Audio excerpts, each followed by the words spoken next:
Rabbi shrah li sadri wa yassir li amri wahlul 'uqdatam min lisani yafqahu qawli waj'al li waziran min ahli wala hawla wala quwwata illa billahil aliyyil azim. Alhamdulillah, segala pujian yang ada pada hakikatnya hanya kena pada Allah. Diselamat berhimpun, berkenalan, bersaudara. Allah Subhanahu wa taala berfirman, innamal mu'minuna ikhwah. Sesungguhnya orang-orang mukmin itu bersaudara. Sebenarnya kita bersaudara dan berkeluarga kerana Allah. Jika ukhuwah kita ini perkasa, insya-Allah dakwah kita pun akan perkasa. Jika ukhuwah kita lemah, dakwah kita pun akan lemah. Kita bersaudara bukan kerana kebajikan yang menjadi faktor utamanya, tapi kerana cinta Allah yang menjadi faktor utamanya.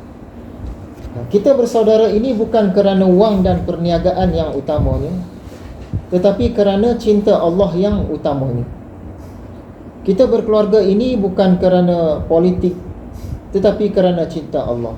Bukan kerana kuasa, tapi kerana Allah. Berhimpun bukan kerana harta benda, tapi kerana Allah. Kita bertemu dan berpisah bukan kerana kepentingan-kepentingan keduniaan yang utamanya, tetapi kerana Allah yang utamanya. Bukan kerana faktor yang lain-lain, tetapi kerana Allah dan agama. Sepatutnya ukhuwah sesama kita orang-orang al-ihsan, yakni tasawuf, sufi, tarikhah dan seumpamanya ini adalah lebih gagah, sebab kita berbuat benar-benar semata-mata kerana Allah. Allah Subhanahu wa taala berfirman, "Wa man ahsanu qawlan mimman da'a ila Allah wa 'amila shalihan."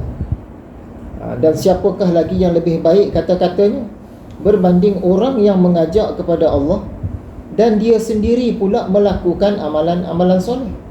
Al-Fussilat 33.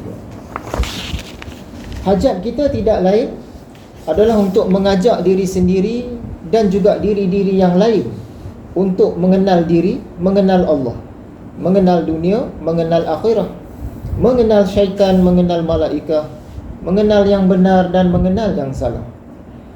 Kita juga sangat suka untuk menyeru diri kita sendiri dan diri-diri yang lain juga untuk mencintai Allah, mencintai kitabullah, mencintai Rasulullah, mencintai as-sunnah, mencintai diri, mencintai ummah, mencintai ibadah dan mencintai dakwah. Inilah 8 bangsa mengenal dan 8 bangsa mencinta yang hendaklah kita ulang-ulangi dan kita usaha untuk mencapai. Hadirin yang dirahmati Allah sekalian, golongan yang paling utama dalam kalangan umat ini tak lain ialah R4S atau R4S. Inilah yang selalu kita sebut. Siapakah R4S ini?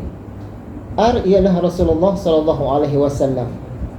4 ataupun 4 itu ialah 4 orang sahabat baginda yang paling utama, iaitu Sayyidina Abu Bakar, Sayyidina Umar, Sayyidina Uthman dan Sayyidina Ali. Sementara S pula ialah sahabat-sahabat utama yang lain. Dalam surah Ali Imran ayat 31, katakanlah, jika benar kamu mencintai Allah, contohilah aku, yakni Rasulullah. Nescaya kamu akan dicintai oleh Allah dan diampunkannya dosa kamu, kerana Allah Maha Pengampun dan Maha Penyayang.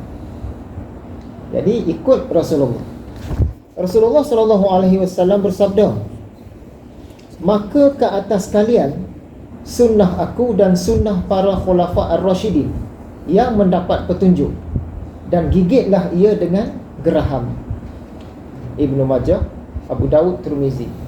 Artinya, hendaklah ikutan dan pegangan kita itu ialah sunnah Nabi dan sunnah para khulafa ar-rasyidin yang mendapat petunjuk. Dalam teks asalnya itu disebut Al-Mahdiyin. Jadi benda ini berkait dengan akhir zaman dan zaman akhir. Khulafa ar-rasyidin yang Al-Mahdiyin. Dan gigitlah ia dengan gigi geraham, maksud dia peganglah teguh-teguh akan sunnah Nabi ini dan sunnah khalifah-khalifah yang mendapat petunjuk, yang Al-Mahdiyin tadi. Pegang teguh-teguh, jangan sesekali dilepaskan dan laksanakan. Sabda Nabi, riwayat Abu Daud, 72 golongan akan ke neraka, dan hanya satu golongan akan ke jannah, iaitu al-jamaah. Sabda Nabi, riwayat Ibnu Majah, satu golongan sahaja yang akan ke jannah, manakala 72 golongan lagi akan dimasukkan ke dalam nar. Sahabat pun bertanya, wahai Rasulullah, siapakah mereka? Nabi menjawab, al-jamaah. 2 kali disebut jamaah. Persoalannya, siapakah al-jamaah yang terselamat itu? Bersabda Nabi, riwayat Imam Tirmizi pula, semuanya akan dimasukkan ke dalam nar melainkan satu kumpulan sahaja. Sahabat bertanya, wahai Rasulullah, siapakah mereka? Nabi pun menjawab, apa yang aku berada di atasnya dan juga sahabat-sahabatku. Kita nampak ayat Quran yang kita baca tadi sampai kepada hadis yang sekarang ini dia berkait. Artinya, sebagaimana keadaannya Rasulullah dan sahabat-sahabatnya, maka marilah kita ni berusaha dan berikhtiar bersungguh-sungguh agar mendapat keadaan qalbu dan keadaan perilaku kita umumnya sebagaimana arfos, bukan sebagaimana yang selainnya. Itulah contoh teladan yang terbaik. InsyaAllah hadirin yang dirahmati Allah sekalian, sebagai salah satu contoh, umumnya apabila berlaku sesuatu hal yang kita tidak ingini, kita ni nak kena bertindak atau tidak bertindak. Yang itu kita kena ikut perlakuan dan percontohan daripada arfos. Tidak bertindak balas atau ada bertindak balas terhadap kejahatan orang kepada kita itu adalah sebagaimana yang dicontohkan dan yang diajarkan oleh arfos. Rasulullah, 4 sahabat paling utama dan sahabat-sahabat utama yang lain, bukan sebagaimana yang disangka-sangka sendiri, disuka-suka sendiri, difikir-fikir sendiri, dirasa-rasa sendiri. Ada keadaan yang mereka arfos ni dia tidak bertindak balas, tapi ada keadaan yang mereka bertindak balas. Artinya bukannya dalam semua keadaan mereka tidak bertindak balas, dan bukan juga dalam semua keadaan mereka bertindak balas. Jadi kita ikut sahajalah contoh daripada arfos.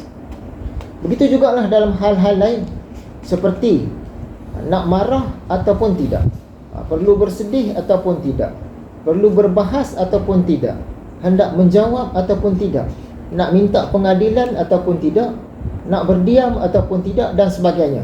Kita ikut contoh daripada arfos, kerana diri kita bukanlah sesiapa. Kita contohilah tawakal arfos, berserah arfos, redha arfos. Tawakal yang benar, kita akan dapat cinta Allah dan dapat pahala. Tapi ada juga orang bertawakal yang dia tidak benar, maka dapat murka dan dapat dosa. Berserah yang benar, dapat cinta dan pahala. Berserah juga tapi yang tak benar, dapat murka dan dosa. Bukan asal kita kata aku tawakal, kita tawakal sajalah. Tawakal tu boleh jadi betul tak betul. Kalau betul, bagus. Kalau tak betul, ngaya kita. Redha pun sama juga. Redha yang sesuai akan dapat cinta Allah dan dapat pahala. Tetapi redha yang tak sesuai akan dapat murka dan dosa. Bagaimana hendak tahu mana yang benar, mana yang tidak? Tentulah kita dengan berdoa minta petunjuk daripada Allah. Kita kena berguru, kena belajar dan amalkan apa yang diajar.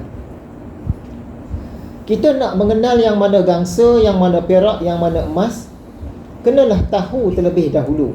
Tahu apanya? Tahu ciri-cirinya. Setelah tahu, barulah kita boleh membeza dan mengenal. Kita hendak mengenal yang mana khalik dan yang mana makhluk, kenalah tahu terlebih dahulu. Tahu apanya? Tahu ciri-cirinya. Setelah tahu, barulah kita boleh membeza dan mengenal. Kita hendak mengenal yang mana orang awal, yang mana orang akhir, yang mana orang kamal. Ini awaluddin, akhiruddin, kamaluddin. Kita kenalah tahu terlebih dahulu. Tahu apanya? Tahu ciri-cirinya.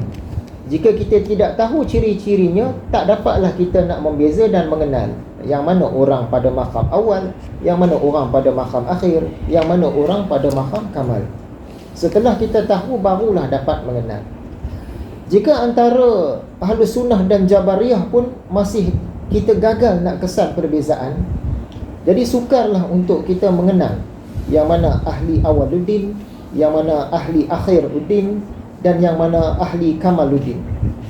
Kesimpulannya, kita mestilah ada ilmu dan ada tahu, barulah cantik usaha dan ikhtiar kita untuk membeza yang mana wali Allah dan yang mana wali syaitan, yang mana ulama akhirat, yang mana ulama keduniaan, yang mana jalan kebenaran, yang mana jalan kebatilan, yang mana bisikan malaikat dan yang mana bisikan syaitan. Bisikan tu dia bahasa dalam, ada koma. Yang mana kalam khadim, yang mana kalam kemudian. Untuk ada ilmu dan ada tahu, kita kenalah belajar dan berguru. Jika tidak, syaitan yang di dalam dirilah yang kemungkinan besar menjadi guru kita, tetapi ia menyamar dan berlakon sebagai akal, sebagai rasa-rasa, sebagai agak-agak kita, sebagai teka-teka, sebagai suka-suka sendiri, sebagai ilham, sebagai penyaksian, sebagai kasyaf dan sebagainya. Jadi tak perlu pun sebenarnya syaitan-syaitan yang dari luar untuk datang bertamu. Dalam diri kita pun dia dah boleh rosakkan kita dah. Rasulullah SAW diutus untuk membeza dan menyaring. Al-Quran diturunkan untuk membeza dan menyaring. Para sahabat radhiyallahu anhum membeza dan menyaring. Kitab-kitab pun dikarang dan diwariskan oleh para ulama untuk membeza dan menyaring. Ilmu membeza ni sangatlah penting. Jika tidak, Khaliq dan makhluk dianggap betul-betul sama. Rasulullah dan Abu Jahal dipandang sama. Malaikat dan syaitan dipandang sama. Bisikan malaikat, bisikan syaitan pun dianggap sama. Al-Quran dan kitab-kitab Paul dalam Bible pun dipandang sama. Yang hak dan yang batil dipandang sama. Lelaki wanita dipandang sama. Bernikah, berzina terpandang sama. Islam ke, etis ke, terpandang sama. Sujud kepada Allah dan sujud kepada berhala pun terpandang sama. Jadi ilmu membeza ini sangatlah penting. Hadirin yang dikasihi sekalian, menurut Imam Al-Ghazali, matlamat terdekat yang mahu dicapai dalam pelajaran kerohanian ini ialah berlakunya perubahan akhlak. Itu matlamat yang paling hampir bila kita belajar ilmu tasawuf. Maka antara kaedah untuk membuat penilaian kendiri tentang sejauh manakah sudah kita capai dalam tungku Al-Ihsan atau tasawuf ini, bukanlah dengan sebanyak mana maklumat yang kita tahu dan sehebat mana kita berkata-kata, tetapi sebanyak mana akhlak kita sudah berubah ke akhlak Nabi-Nabi atau ke akhlaknya Arfos tadi. Daripada seorang yang pemalas, kita berubah jadi rajin. Maksud dia okey dah tu. Daripada kasar menjadi beradab sopan, daripada ganas menjadi penyayang, daripada buruk tutur kata menjadi baik tutur kata, daripada sengaja pengotor menjadi pembersih, daripada sengaja selekeh menjadi kemas, daripada sengaja kelam kabut menjadi teratur, daripada sengaja berserabut menjadi tersusun, daripada penakut tidak bertempat menjadi berani, daripada terumbang-ambing menjadi tegas dan stabil, daripada lemah yakin menjadi kuat yakin. Begitulah seterusnya. Inilah antara kualiti utama yang terdapat pada golongan terbaik dan contoh ikutan terbaik itu, iaitu Arfos. Maka selalulah kita menghisap diri kita sendiri, kerana ada sahaja hari-hari yang kita ni terlupa dan terlencong daripada matlamat yang terdekat tu tadi, iaitu berlakunya perubahan akhlak ke arah lebih baik.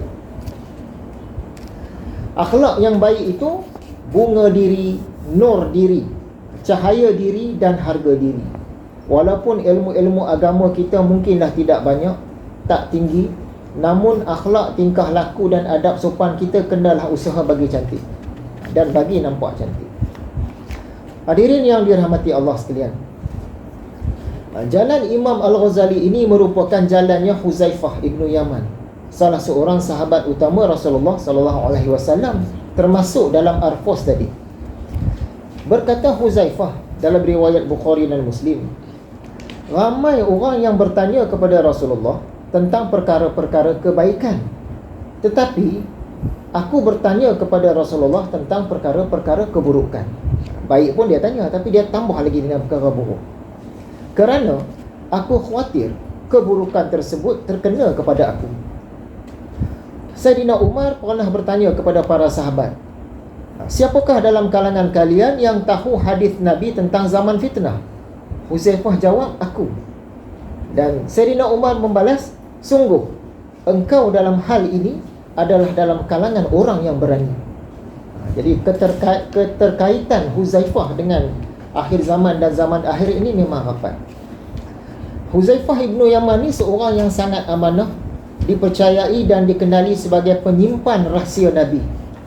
Beliau seorang ahli perisikan atau intelijen kepada Rasulullah sallallahu alaihi wasallam. Selain itu, beliau juga seorang ahli perang yang handal dan seorang pembesar, yakni pemerintah yang cekap. Antara lain kualiti yang ada pada diri Huzaifah al-Yaman ialah beliau sangat mengambil tahu tentang bencana zaman kekeliruan, akhir zaman, zaman fitnah, zaman akhir dan seumpamanya. Sebab itulah beliau banyak menyoal Nabi bagi pihak kita. Sebab zaman dia dah berlalu, dia tanya tu bagi pihak kita tentang simptom-simptom bencana zaman fitnah. Maksudnya, sebagaimana bekalan untuk kita yang hidup pada zaman kekeliruan ini. Huzaifah juga tidak memilih untuk berfikir di zon selesa sebagaimana kebanyakan orang lain. Huzaifah juga sangat berwaspada akan bahaya-bahaya yang tidak disedari oleh orang ramai. Beliau juga jenis yang terjun ke medan, atau dalam kata lain dia aktif di lapangan. Bukannya sekadar dia duduk diam atau duduk berkata-kata atau menulis atau mengajar dan beramal sahaja. Huzaifah mampu memikirkan idea-idea yang melampaui zaman. Dia juga menemukan atau mewariskan kepada kita jalan-jalan ke arah solusi penyelesaian apabila umat terjebak ke zaman fitnah. Huzaifah ni seorang yang berani dan dia ada tahu, bahkan benar-benar orang yang benar tentang zaman fitnah. Beliau juga amat sensitif dalam menghidu ancaman musuh-musuh dalaman Islam. Biasanya umat Islam lebih nampak musuh-musuh di luar dan musuh-musuh yang jauh, dan meremehkan kewujudan serta peranan musuh-musuh yang dalam kalangan umat Islam sendiri.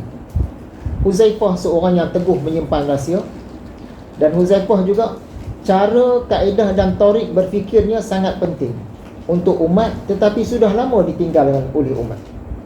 Semoga sebahagian besar daripada kualiti-kualiti yang ada pada Huzaifah ibnu Yaman ini Allah rezekikan buat diri kita. Kita nampak kaitan antara Huzaifah dan akhir zaman serta zaman akhir sangat kuat. Kebetulan jalan Imam Al-Ghazali ini selepas daripada Rasulullah, terus Huzaifah dalam sanad utamanya. Dalam banyak-banyak hadis Jibril merupakan dasar kepada agama Islam atau ad-din. Menurut hadis tersebut, dalam Islam ada 4 tungku ad-din yang disebut juga sebagai 4 tiang agama, 4 rukun agama, 4 mata ad-din, 4 penjuru pagar agama, 4 fardu agama, 4 pasak ad-din dan sebagainya. Keempat-empat tungku ad-din ini ditekankan oleh Rasulullah sallallahu alaihi wasallam, para sahabat, Huzaifah al-Yaman, Imam Al-Ghazali dan seterusnya sampailah kepada kita hari ini. Bersambungan silsilahnya tanpa terputus. 4 tungku ad-din ini, yang pertama tiang al-iman. Dalam al-iman ini dia membicarakan tentang akidah, tauhid, usuluddin, ilmu kalam, perbandingan agama. Dia berada dalam wilayah akal fikiran. Yang kedua tiang al-Islam. Ini pula membicarakan tentang fiqh, usul fiqh, hukum hakam. Yang ini berada dalam wilayah anggota badan, perbuatan anggota badan. Yang ketiga pula tiang al-ihsan. Yang ini membicarakan tentang kerohanian, tasawuf, sufi, tariqah, tauhid, dan dia berada dalam wilayah qalbu. Dan yang keempat tiang as-sa'ah, dia membicarakan tentang akhir zaman, khususnya zaman akhir, zaman fitnah, hari-hari akhir dunia, hari kehancuran, fit tajdid, Dia ni wilayah masa dan keadaan. Jadi berkait empat-empat dengan kita. Tak hanya wilayah anggota badan pun ada, wilayah akal fikiran pun ada, wilayah qalbu pun ada, wilayah yang tindakan kita pun ada. Kesemua ilmu di atas ada ahli-ahlinya dan turun secara bersanad sampailah ke zaman kita. Huzaifah Al-Yaman merupakan mahaguru dalam rukun agama keempat, iaitu ilmu-ilmu as-sa'ah. Jadi, marilah kita menyesuaikan diri kita ni dengan as-sa'ah. Untuk itu, kita kena mempunyai pengetahuan tentang. Kita ni hidup pada zaman akhir, kepada akhir zaman.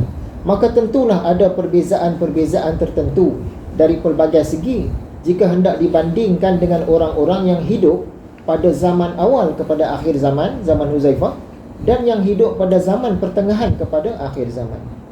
Kita kena beringat, munculnya Dajjal itu ada diisytiharkan. Kita bacalah hadis-hadis. Bila Dajjal keluar, diisytiharkan Dajjal muncul. Tetapi munculnya fitnah Dajjal itu tidak diisytiharkan. Itu yang bahaya. Tahu-tahu kita sudah berada di dalamnya. Tahu-tahu ia sudah berlaku tanpa disedari. Tahu-tahu kita mungkin pun sudah terkena, dan banyak orang yang tidak menyedarinya pun sehingga ke akhir. Sebab itulah dikatakan fitnahnya itu ialah fitnah yang terbesar dalam sejarah umat manusia. Bukan Dajjal itu sendiri, fitnah dia itu. Tidak pernah ada walau satu fitnah pun yang lebih dahsyat daripada fitnah Dajjal atau Mr. D ini. Fitnah Mu'tazilah itu pun dulu dengan sedemikian hebatnya, belum apa-apanya lagi jika hendak dibandingkan dengan fitnahnya Dajjal. Apabila Dajjal menjajah, ia menjajah dalam segenap aspek kehidupan dan keagamaan, sama ada kita sedar ataupun tidak. Fitnah itu apabila ia datang, ada orang tertentu yang sedar sebelum ia terjadi.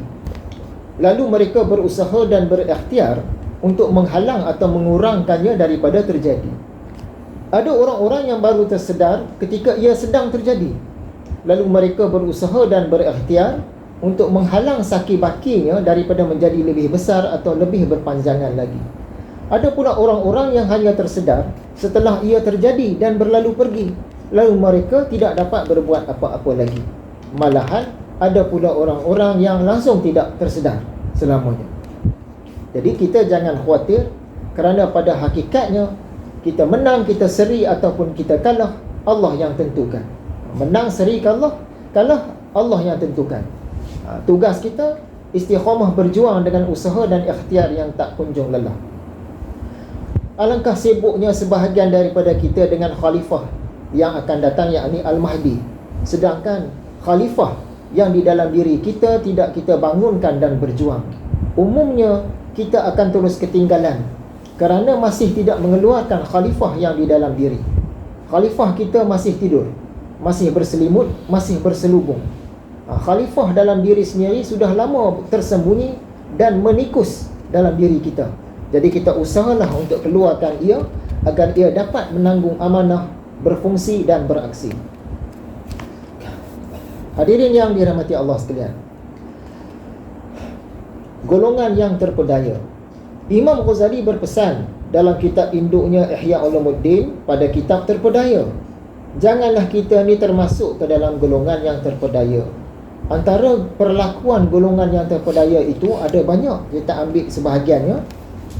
Mereka tahu yang mana akhlak yang mulia, tetapi mereka tidak bersifat pun dengan akhlak yang mulia itu. Yang ni orang terpedaya. Mungkin kita pun termasuk. Mereka tahu yang mana perilaku yang tercela, tetapi mereka tidak menjauhkan pun perilaku itu daripada diri mereka. Mereka berilmu dalam fiqh, tetapi terabai akan tasawuf. Yang lain pula, mereka berilmu dalam akidah, lalu tersangka bahawa akidah itulah jalan tertinggi menuju Allah. Lain, mereka terpedaya dengan jumlah khataman Al-Quran hingga terkejar-kejar membacanya untuk menghabiskannya dengan cepat, namun tanpa sempat mengetahui akan isi kandungan bacaan mereka. Mereka tak peduli pun apa isi kandungan bacaan itu. Seterusnya kata Imam Ghazali lagi, mereka sibuk dengan mengulang-ulang haji dan umrah, tetapi tidak pula membayar hutang. Tidak peduli ibu bapa yang hidup dalam ketidakcukupan dan sebagainya. Haji umrah selalu pergi. Ni terpedaya. Mereka yang lelaki meninggalkan sutera yang haram, bagus. Tetapi mereka menempah, mencari dan memakai pakaian yang lebih mahal daripada sutera itu. Antara lain, mereka menolak hukum hakam. Mereka samakan yang halal dan yang haram. Lain, mereka meninggalkan syariat. Kononnya Allah hanya memandang hati qalbu, tidak memandang kepada perbuatan. Ini pun terpedaya juga.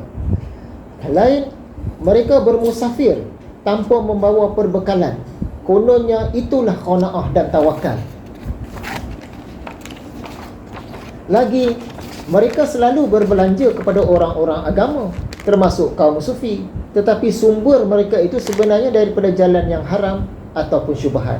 Jadi banyaklah yang Imam Ghazali gariskan dalam kitab terpedaya, dalam kitab Ihya itu. Ini antaranya. Semoga kita ini Allah pilih janganlah termasuk ke dalam golongan yang terpedaya ini. Sebab permainan dia halus. Kita tak sedar. Bila kita baca semula kata, aku dah terkena yang ini. Hari lain pula kita baca, terkena pula yang ini.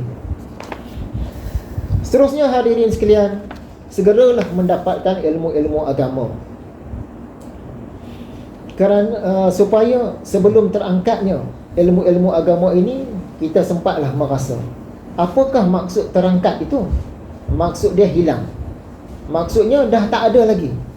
Bagaimana ilmu-ilmu agama ni boleh terangkat? Ada dua cara. Yang pertama, ia terangkat dengan matinya orang-orang yang mempunyai ilmu-ilmu tersebut. Yang kedua, dengan kita sendiri yang mati terlebih dahulu, sebelum sempat kita mendapatkan ilmu-ilmu tersebut. Kata orang tua-tua, menyesal dahulu pendapatan, menyesal kemudian tidak berguna.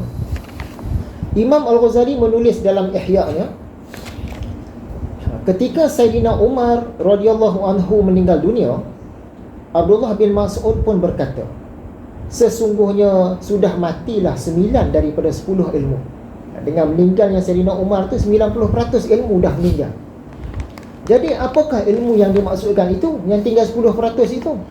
Adakah ilmu-ilmu tajwid, ilmu melagukan Al-Quran, ilmu hafazan Al-Quran? Tidak. Sebab ilmu-ilmu sedemikian semakin bertambah dari semasa ke semasa.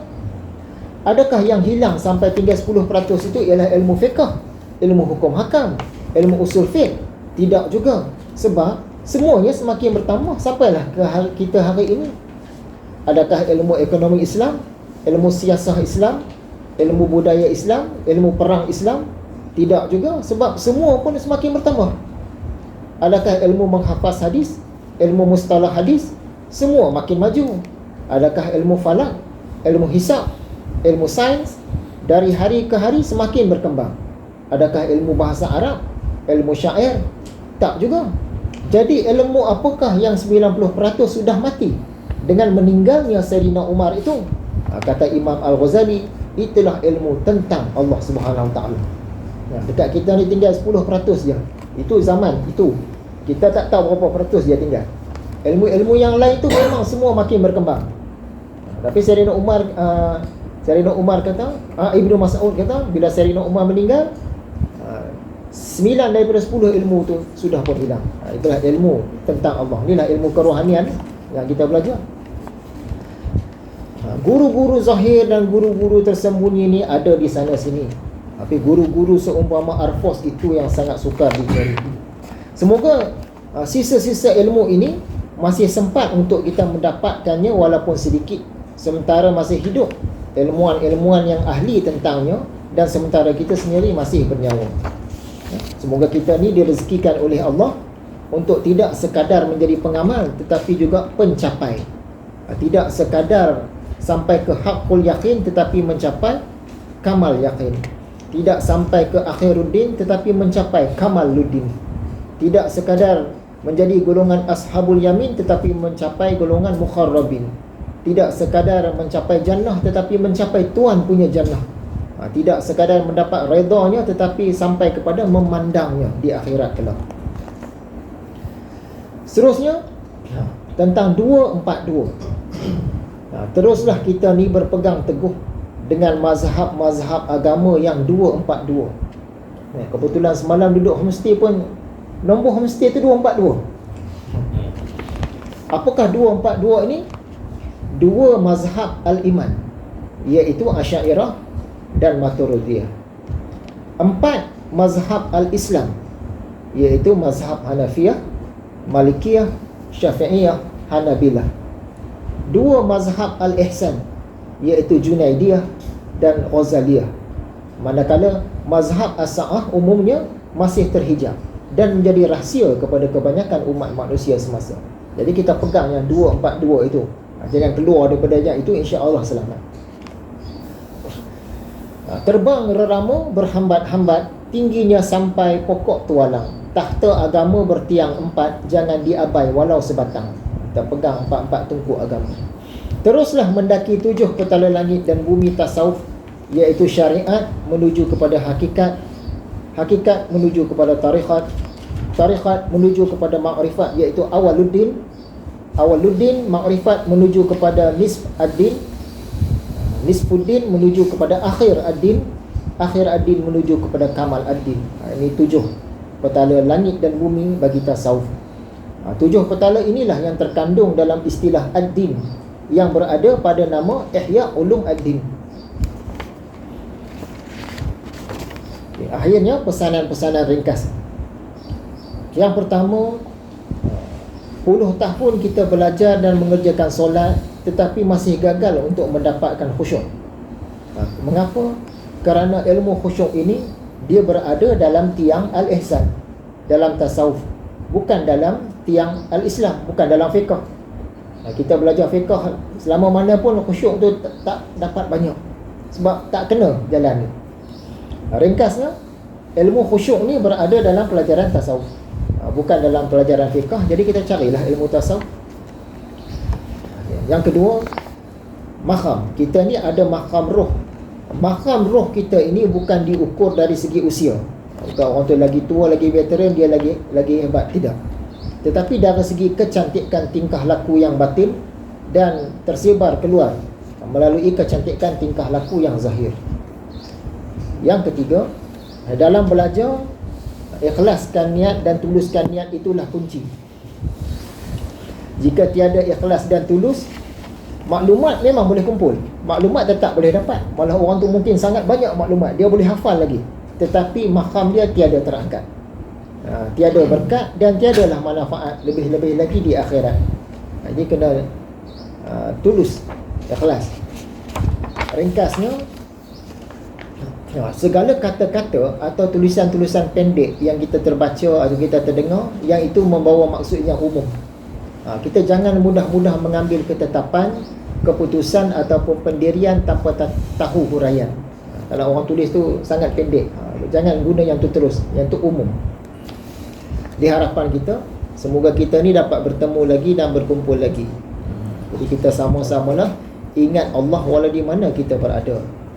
Dia Allah Azza wa Jalla berfirman, sesungguhnya aku dekat, aku perkenankan permintaan orang yang berdoa apabila ia berdoa kepada aku. Al-Baqarah 186. Jadi kita mintalah kepada Allah supaya diri kita ini Allah jadikanlah lampu yang bersinar terang, lampu yang cemerlang, yang dapat menerangi diri kita sendiri dan juga diri-diri orang lain. Allah jadikanlah kita ni cahaya yang dapat mencahayakan dan menyuluh diri sendiri, penghuni rumah kita sendiri, ahli keluarga kita, orang-orang yang dekat dengan kita dan umat seluruhnya. Kita mohon juga kepada Allah supaya dia tunjukkanlah kepada kita kebenaran itu sebagai kebenaran, dan dia rezekikanlah kepada kita untuk ikut kebenaran itu. Kita mohon kepada dia, tunjukkanlah kepada kita kalau kebatilan itu sebagai kebatilan, dan rezekikanlah kepada kita untuk menjauhinya, kebatilan itu. Amin ya rabbal alamin. Ya ayyuhal muddathir, qum fa'anzir. Wahai orang yang berselimut, bangunlah lalu teruslah berikan peringatan. Al-Muddathir ayat 1 dan 2. Orang berselimut ni kita. Sekian saja.